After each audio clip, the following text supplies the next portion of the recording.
Hi, this is Paula Lakello. Welcome to EDLS 619 for the week of November the 15th. Today's topic is better organizational support for faculty and the human significance of good teaching and learning. For today's agenda, we'll discuss the remaining opportunities for committee meetings, which is option A for the final exam, the remaining assignments and due dates, as well as today's topic. Please note to be sure and email me with your intent to attend either of these meetings at least 24 to 48 hours in advance so I can let the committee chairperson know you plan to attend. This way you'll be sure and have a seat. Also, let me know if these options do not work for your schedule, and I'll see if I can find some suitable options prior to the due date. The remaining options are this Wednesday, November the 16th from 8 a.m. to 9 a.m. This is the Graduate Studies Committee meeting in Shul 231. And then on Tuesday, November the 29th, from 8:15 to 9:40 a.m., the General Education Review Task Force will meet in the Teaching and Learning Center of the library. For the final exam, option A, you need to attend at 2 of these meetings. They need to be different meetings, and you need to submit the necessary documentation in the form of a reflection as outlined in the syllabus. For upcoming assignments, there will be an optional online chat, which is today, Tuesday, November the 15th from 6 to 7. The curriculum project will be due November the 29th at 4:30 p.m. and the rubric will be posted on Moodle today. And then finally, the final exam, options A and B, will be due on Moodle on December the 13th by 4:30 p.m. Ongoing assignments include current events. Each group is responsible for facilitation during one designated week, as well as the online forums that are posted each week. I just want to take a few minutes to review some of the content we have covered regarding significant learning experiences in an effort to help you have the information that you need to adequately complete the curriculum project. Last week you read the article about an MBA course that incorporated significant learning. As you look at redesigning a course for the curriculum project, you will need to be sure and address the 6 elements of Fink's taxonomy that are shown here. This is figure 2.1 from Fink's textbook and illustrates the 6 elements of his taxonomy that include foundational knowledge, application, integration, the human dimension, caring, and learning how to learn. The bullet points here provide the brief description of each element, and there is additional information to help you in the textbook. One important feature of this taxonomy is that it's not hierarchical, but rather relational and even interactive. The diagram shown in figure 2.2 illustrates the interactive character of this taxonomy. This more dynamic diagram is intended to show that each kind of learning is related to other kinds of learning, and that achieving any one kind of learning simultaneously enhances the possibility of the other kinds of learning being achieved. This interactive characteristic is important for faculty because it means the various kinds of learning are synergistic. Here you see a comparison of auditive and educative assessment.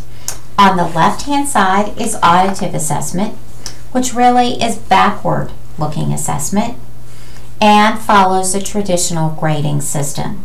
On the right-hand side, we have the educative assessment, which is advocated by Fink, with its 4 basic components that lead to better learning as well as more authentic grading. As we undertake this part of instructional design, the concept of educative assessment is extremely valuable. Wiggins in 1998 argues that we should assess in a way that goes beyond auditing student learning to actually enhancing that learning, as well with forward-looking assessment. With forward-looking assessment, we formulate 1 or 2 ideas for forward-looking activities. We identify a situation in which students are likely to use what they have learned and try to replicate that situation with a question, a problem, or an issue.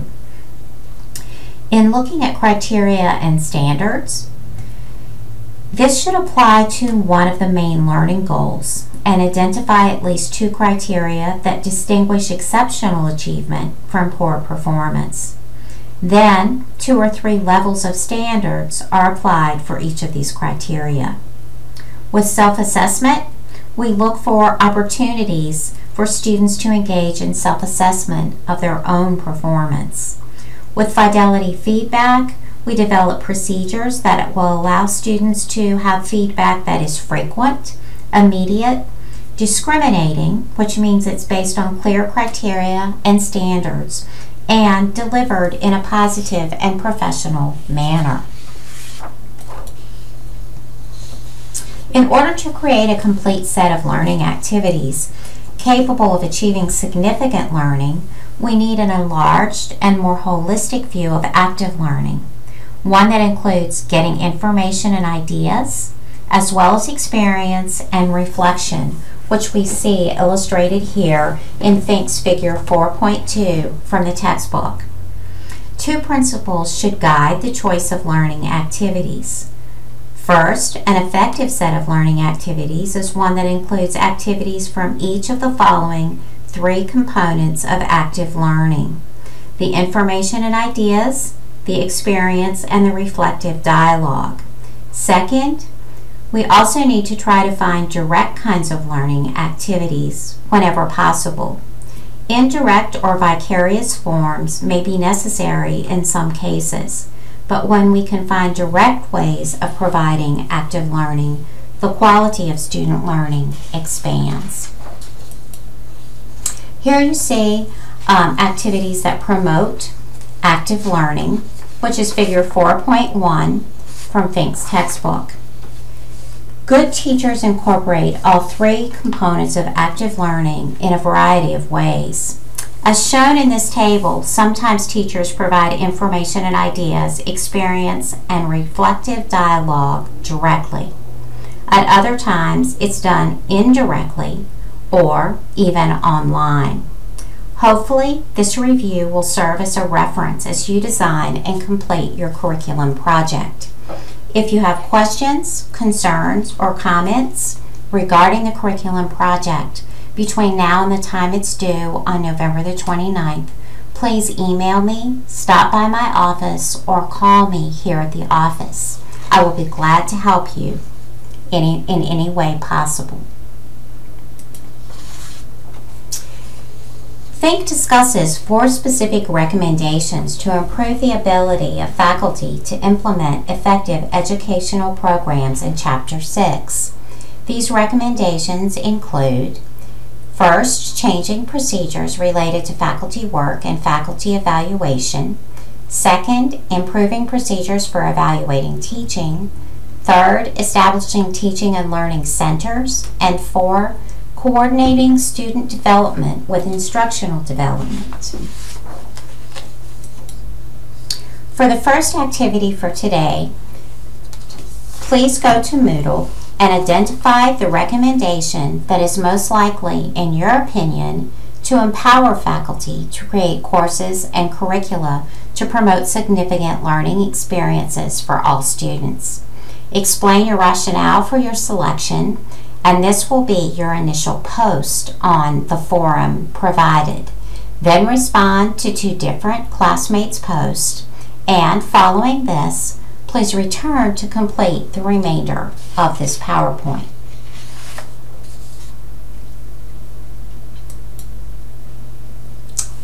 Think advocates a new metaphor that goes beyond sage on the stage and guide on the side. With this one, the faculty member is the leader or helmsman and coordinates the actions of everyone else on the journey of significant learning. Students are the oarsmen who work independently to study and learn, but also collaboratively to provide a coordinated team effort.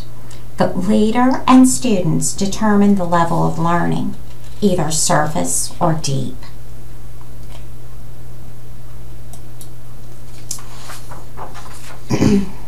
Going forward, Fink advocates for these three concepts to be evident in higher education institutions as a means for students to become skilled and self-confident.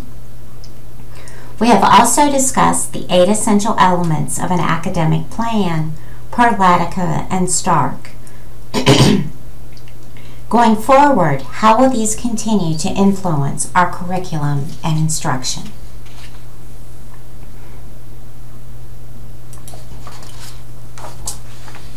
Please review the college's strategic plan at the link provided here.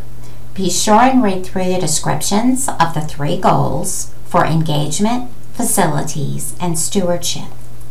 This is Vision 2020 at Lynchburg College, which is still a work in progress.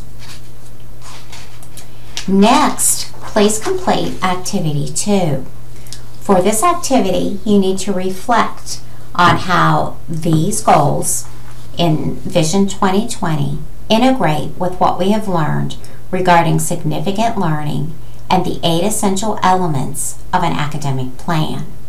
Your reflection should include clear connections to a minimum of 3 course resources, which should be cited, and be at least 500 words in length.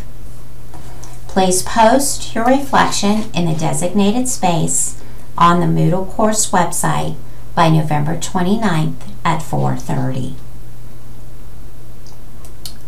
Once you have completed Activity 2, that's it for this week. Activities were less this week because of the Thanksgiving break and because I wanted you to have time to focus on the curriculum project, which is also due on November the 29th. This does conclude the session for this week. The assignments will be due on Moodle on November the 29th at 4:30, and I do hope that each of you have a happy Thanksgiving and enjoy your week off. Take good care, and I'll look forward to joining you back the week after Thanksgiving. Bye.